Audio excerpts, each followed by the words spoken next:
அஸ்ஸலாமு அலைக்கும் ஃப்ரெண்ட்ஸ். இன்றைக்கி நம்ம கேரமல் புட்டிங் எப்படி பண்ணுறதுன்னு பார்க்கலாம்.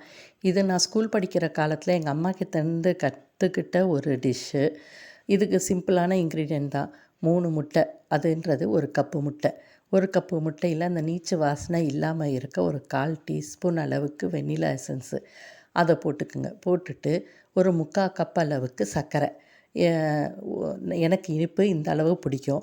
உங்களுக்கு இஷ்டப்பட்டீங்கன்னா 1 கப்பு கூட சேர்த்துக்கலாம். ஆனால் ரொம்ப திகட்டும் இனிப்பு நிறைய இருந்துச்சுன்னா. அதனால் 3/4 கப்பு சரியா இருக்கும். போட்டுட்டு நாங்கள் வந்து ஒரு பீட்டரில் நல்லா அடிச்சுக்கிங்க.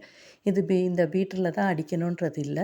நீங்கள் மிக்ஸி ஜாரில் கூட போட்டு நல்லா அடிச்சுக்கலாம். இந்த சர்க்கரை நல்லா கரையணும். அதே சமயம் இந்த முட்டையில் நல்லா அந்த ஏர் பாக்கெட்ஸ் ஃபார்ம் ஆகணும். அப்போ நம்மளுக்கு அந்த புட்டிங் கொஞ்சம் சாஃப்டாக இருக்கும். கொஞ்சம் அடிச்சுட்டு என்ன பண்ணுங்கன்னா 1 கப் அளவு பாலை ஊற்றுறேன். இப்போ நான் இந்த 1 கப்பு பாலுன்றது தண்ணி ஊற்றாத பால், திக்காக ஓரளவுக்கு கொஞ்சம் கூடுதல் நேரம் காய்ச்சி திக்காக இருக்கிற பாலை ஊற்றியிருக்கிறேன். நீங்கள் இந்த இடத்துல மில்க் மேடு சேர்த்துக்கலாம். மில்க் மேடு சேர்த்துக்கிட்டிங்கன்னா சர்க்கரையை குறைச்சிருங்க. 2 கப்பு மில்க் மேடு பிடிக்கும் 1 கப்பு முட்டைக்கு. மில்க் மேடு சேர்க்குறீங்கன்னா பாலுன்றதுனால 1 கப்பு தான் பால் ஊற்றுறோம். நம்ம சம அளவு ஊற்றிடுறோம். ஊற்றினோன்னா சரியாக இருக்கும். இதை போட்டுட்டு நல்லா எல்லாமே பால், சர்க்கரை, முட்டை எல்லாமே கலந்து வரத்தளவுக்கு நல்லா அடிச்சுக்கிங்க. அடுத்தது என்ன பண்ணணும்னா, நம்ம எதில் நம்ம ஸ்டீம் குக் பண்ண போகிறோமோ அந்த பாத்திரத்தை கேரமைஸ் பண்ணணும். கேரமலைஸ் பண்ணுறது தான் அந்த ஒரு லேயர் நம்மளுக்கு இப்போ கேரமல் புட்டிங் தானே, அதனால அந்த கேரமல் லேயர் வரத்துக்காக நம்ம இது பண்ணுறோம்.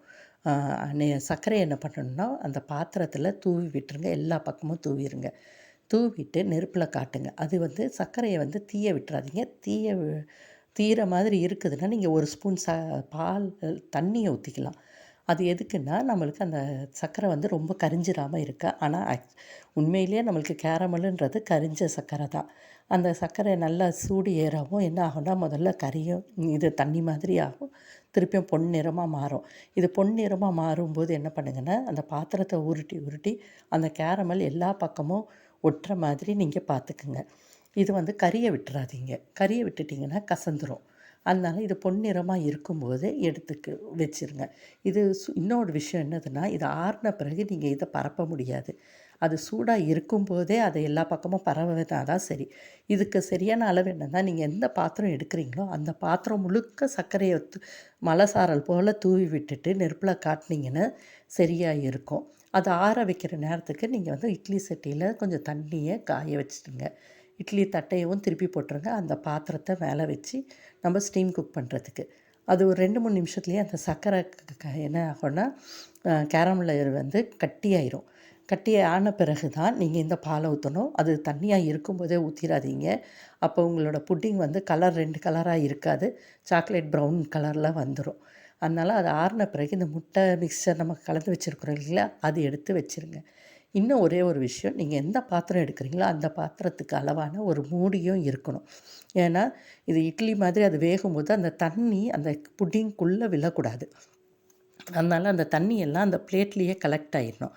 ஒரு 10 நிமிஷம் வச்சிங்கன்னா போதும். ஃபுல்லாக அது நல்லா அழகாக ஸ்டீம் குக் ஆகிரும். இதை நீங்கள் எப்படி செக் பண்ணலான்னா, நம்ம இட்லியை பார்ப்போம் இல்லையா பதம், அந்த மாதிரி கேக் மாதிரி தான் ஒரு கத்தியை எடுத்து குத்துனீங்கன்னா அந்த கத்தி சுத்தமாக க்ளீனாக வந்துருச்சு வெளியில் அப்படின்னா அது ரெடி ஆயிடுச்சு. இப்போ ரெடி ஆகிறது மட்டும் இல்லை, டீமோல்டு பண்ணுறதும் ஒரு ட்ரிக்கு தான். அதுக்கு முதல்ல நீங்கள் என்ன பண்ணணும்னா, கத்தியை எல்லா பக்கமும் அந்த பாத்திரத்தில் சுற்றிடுங்க. அது ஒட்டி இருக்கா இல்லையான்ட்டுலாம் கவலைப்படாதீங்க, சும்மா சுற்றி விட்டுருங்க. அதுக்கப்புறமா எந்த பாத்திரத்தில் சர்வ் பண்ண போகிறீங்களோ அந்த பாத்திரத்தை இந்த என்னது பேக் பண்ண அந்த ஸ்டீம் குக் பண்ண பாத்திரத்துக்கு மேலே வச்சு அப்படியே கவுத்துருங்க. கவுத்துட்டு மேலே கொஞ்சம் தட்டி விடுங்க கையால். தட்டிட்டிங்கன்னா உங்களுக்கே தெரியும் அது கேரமல் வந்து விட்டு கீழே விழுவுறது உங்களுக்கு தெரிய வரும். அது அவ்வளோதான் ஃப்ரெண்ட்ஸ். இது டீமோல்ட் ஆயிருச்சு அழகா. அதுக்கப்புறம் நீங்கள் துண்டு போட்டு எடுத்து சாப்பிட வேண்டியது தான். இது வந்து ரொம்ப நல்லா இருக்கும். என்ன சிலருக்கு வந்து அந்த முட்டையோட ஸ்மெல் இருக்கிறதுனால அந்த வெண்ணிலா எசன்ஸ் பிடிச்சிருந்துச்சுன்னா ரொம்ப நல்லாயிருக்கும். ட்ரை பண்ணி பாருங்கள். ரொம்ப சாஃப்டாக ரொம்ப டேஸ்டியான ஒரு டிஷ்ஷு.